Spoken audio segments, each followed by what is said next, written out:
Teman-teman, sebelum nonton jangan lupa ya, klik like, subscribe, and share.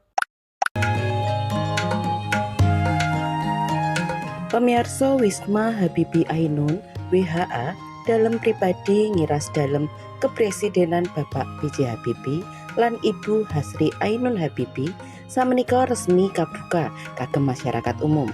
Langkah punika maringi pengalaman sejarah lan budaya sekaligus kesempatan kagem masyarakat umum langkung wanoh kalian sosok Habibie lan Ainun. Panggenan ing Jalan Patra Kuningan 13 nomor 3 gangsal lan 7 WHA badhe dados papan kegiatan publik.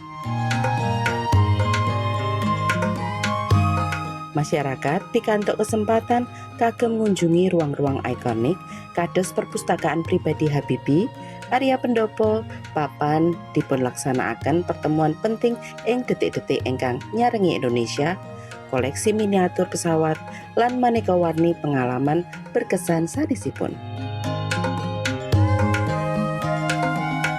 Jadi tujuan dari WHA hari ini adalah kita ingin bertransformasi dari rumah tinggal menjadi rumah kepresidenan yang dapat menyebarkan kearifan Indonesia dan juga cita-cita unggul dan humanis.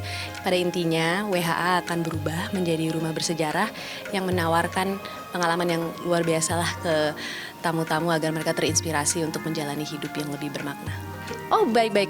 Berarti ada 4 pilar yang menjadi satu kesatuan dengan Wisma Habibie dan Ainun. Yang pertama adalah tur sejarah yang akan dibuka di bulan Februari. Lalu setelah itu akan ada aktivitas program di mana kita akan membuat program-program dengan beberapa komunitas yang sejalan dengan nilai-nilainya Eyang. Yang ketiga adalah tentunya acara-acara di mana kita bisa bantu menyelenggarakan acara-acara partner kita. Dan yang keempat, tapi membutuhkan lebih banyak waktu, adalah si pameran. Sawetawis menika minangka aktor ingkang nate dados peran minangka Bahrudin Yusuf Habibie ingkang wonten ing film Reza Rahardian ngaturaken menawi piyambakipun sinau kathah saking Presiden ketiga Republik Indonesia menika. Ya, saya ingat sekali ketika peletakan batu pertama Wisma Habibie Ainun waktu itu yang di depan. Wow, aku pun nggak di situ Ya, mungkin ya. Wow, oke. Dan gagasan awalnya gitu dari Eyang, dan buat saya sangat dibutuhkan buat perkembangan tidak hanya sejarah tapi perkembangan budaya di Indonesia, karena ini akan diberikan akses secara terbatas tentunya untuk publik supaya mereka bisa betul-betul menyerap esensi dan nilai-nilai yang ada di tempat ini di WHA. Dan itu yang paling penting. Jadi saya rasa WHA adalah rumah pengetahuan bagi banyak orang yang mudah-mudahan pengetahuan-pengetahuan itu bisa diserap oleh generasi yang lebih muda, bahwa mereka juga bisa datang ke sebuah tempat yang secara estetik luar biasa if they love to see or to visit a place with aesthetic values gitu ya.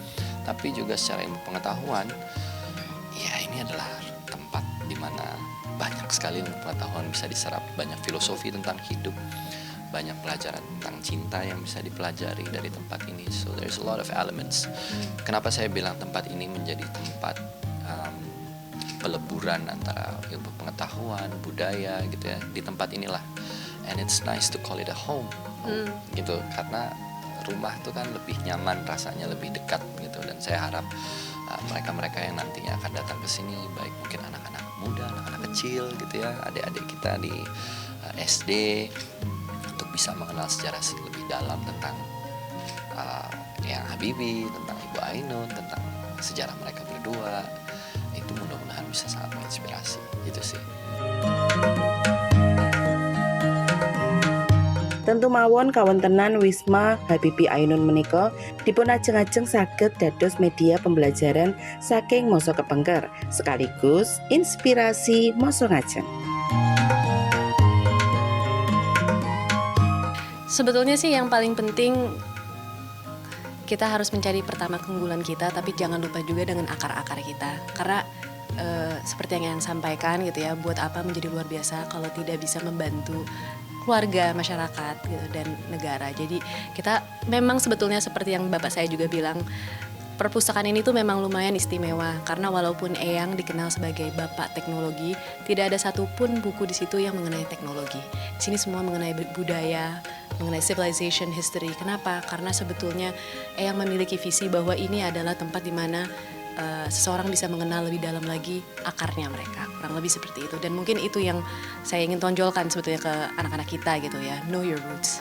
Ya, itu mungkin saya nambahin dikit aja. Pentingnya buat Gen Z adalah ketika mereka mengenal akar mereka gitu, apalagi sebagai sebuah bangsa. Kita tahu di era sekarang teknologi plays a big part, gitu ya, social media plays a big part, dan nggak jarang kita terpapar oleh berbagai macam budaya. Dan saya nggak bilang itu sesuatu yang negatif juga gitu ya, it's debatable gitu ya, ada plus ada minusnya. Tapi untuk bisa mengenal diri kita sebagai bangsa Indonesia, bangsa yang berbudaya, budaya seperti apa, ya tempat ini menawarkan itu, gitu. Dan itu penting untuk dieksplorasi oleh terutama generasi Gen Z gitu ya. Mereka adalah bonus demografi terbesar kita gitu saat ini. Jadi mereka lah yang akan menjadi pemimpin suatu hari nanti, duduk di posisi-posisi strategis dan lain-lain dan membawa perubahan. Jadi penting sih. Saya kira fungsi utamanya saya lihat itu sebagai untuk memberikan inspirasi bagi generasi apapun, bukan saja muda, siapapun yang datang ke sini, ya insya Allah mudah-mudahan bisa terinspirasi dengan nilai-nilai yang dipaparkan di sini secara langsung dan tidak langsung. Tadi sudah disebut itu adalah cinta, intelektualitas dan demokrasi, dan itu insya Allah akan melahirkan manusia, insan Indonesia yang mempunyai imtak, iman dan takwa, dan iptek, ilmu pengetahuan dan teknologi. Karena Bapak Habibie dan Ibu Ainun memang meyakini bahwasanya dua hal itu penting untuk kita menjadi manusia unggul yang mampu memajukan negara bangsa.